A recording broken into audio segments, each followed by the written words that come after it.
সম্ভব না নিয়ন্ত্রণ একদম পুরো শেষ হবে। স্বাগতম জানাই চ্যানেল RA নিউজে। আজকের গুরুত্বপূর্ণ খবর, হজরত শাহজালাল আন্তর্জাতিক বিমানবন্দরের কার্গো এলাকায় আকস্মিক অগ্নিকাণ্ডের ঘটনা ঘটেছে দুপুরে। ফায়ার সার্ভিসের দ্রুত তৎপরতায় আগুন এখন নিয়ন্ত্রণে। চলুন বিস্তারিত জেনে নিই।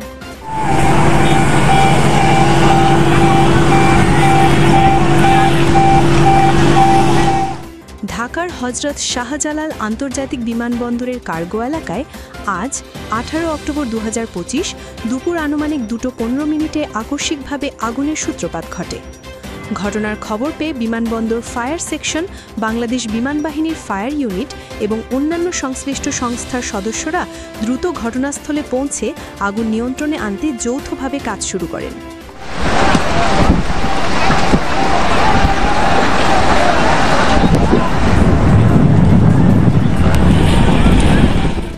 সৌভাগ্যবশত আগুনের ঘটনায় এখন পর্যন্ত কোনো হতাহতের খবর পাওয়া যায়নি।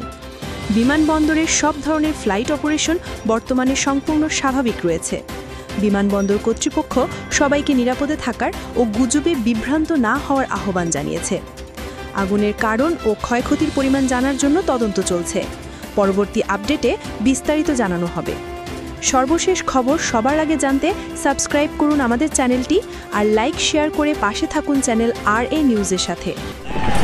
এখন তো এয়ারপোর্টে এয়ারক্রাফটের জন্য হুমকি হয়ে যাচ্ছে। এটা গাড়িটা নিয়ে দেখছিলেন মুন্সিগঞ্জ প্রতিনিধি মোহাম্মদ লিটন মাহমুদের রিপোর্ট।